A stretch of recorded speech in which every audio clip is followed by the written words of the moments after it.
Donald Trump's 2024 presidential election victory has had a profound impact on financial markets.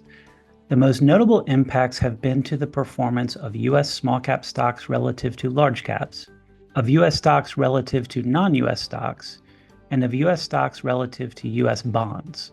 We have seen gradual divergences in these asset class pairs recently, particularly over the period beginning October 9th, the date that election prediction markets began to tilt in Trump's favor. Not surprisingly, that is also when financial markets began to reflect the potential impacts of a second Trump presidency.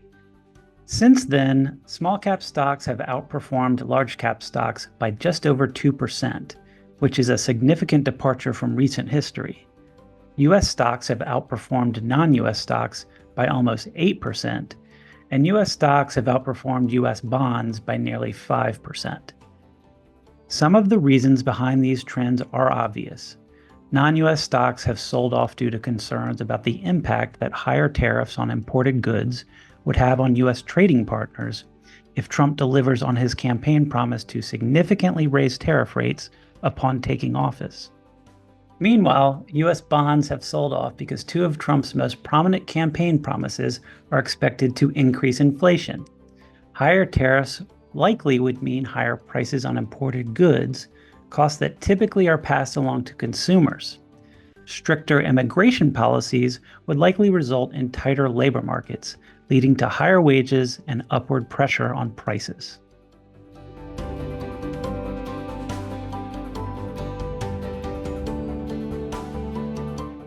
Despite the broadly held view by economists that higher tariffs and tighter immigration policies would be bad for the U.S. economy, growth expectations have been rising recently.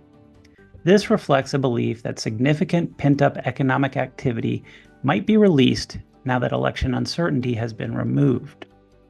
Additionally, many business owners, particularly small business owners, are likely to become more optimistic as they expect Republicans to enact more business-friendly policies. Data from the NFIB, the National Federation of Independent Business, illustrates the potential for a release of pent-up economic activity. The NFIB's Index of Small Business Optimism is currently at a historically low level, which appears to have had a dampening impact on business activities such as capital expenditures and inventory levels. Notably, the last time the index rose sharply was from September 2016 to December 2016, when Trump was previously elected president. Many investors anticipate seeing a similar improvement in that measure in the coming months. Presumably, a sharp rise in optimism would lead to stronger business activity.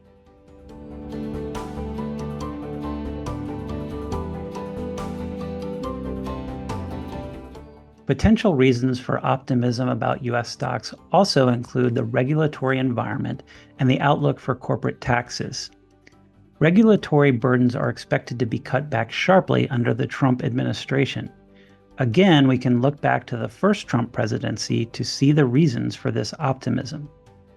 In 2017, Trump's first year in office, the total number of pages in the Federal Register, which tracks the flow of government regulations, fell from over 97,000 to under 62,000. Such declines are considered business-friendly because compliance with regulations tends to be costly and time-consuming. These burdens are even more pronounced for small businesses, which have less resources to commit towards compliance. Less regulation is also likely to make merger and acquisition, or M&A deals, easier and less costly.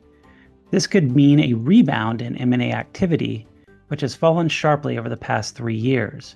M&A deals are often an important driver of small cap stock performance. Lastly, there is a chance that corporate tax rates will be lowered, as they were during Trump's first term in office.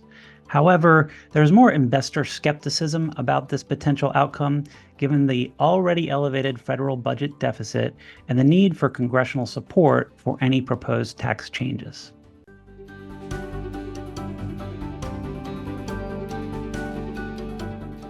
Despite the potential positives, Much of the Trump-driven optimism for U.S. stocks ultimately could be upended by rising inflation concerns. As noted earlier, higher tariffs and tighter immigration policies are expected to put upward pressure on costs and prices. This is in stark contrast to the inflation environment that Trump encountered the last time he took office. In 2017, inflation expectations not only were extremely low, they had been low for the previous 9 years.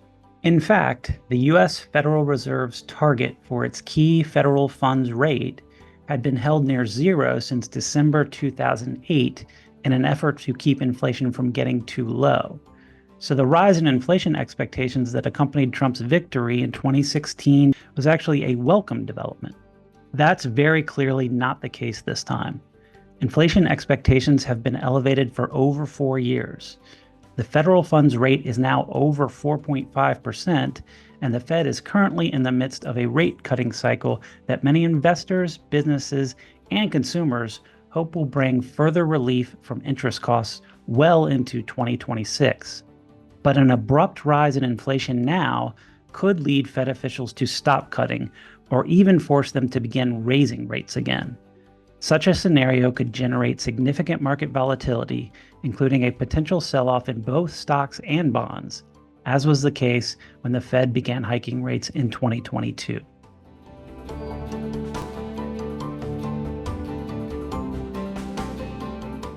The market optimism engendered by Trump's election victory is well supported by the potential impacts on business activity, particularly small business. However, Trump's promised policies carry the risk of reigniting inflation concerns that ultimately could derail the optimistic scenario many investors seem to envision. Given the positive near-term outlook, our asset allocation committee is maintaining an overweight position in stocks. However, the committee is also keeping an overweight position in real assets equities, which historically have been an effective hedge against rising inflation. Additionally, we will carefully monitor the economic landscape for any signs that inflation once again will become a significant problem. T. Rowe Price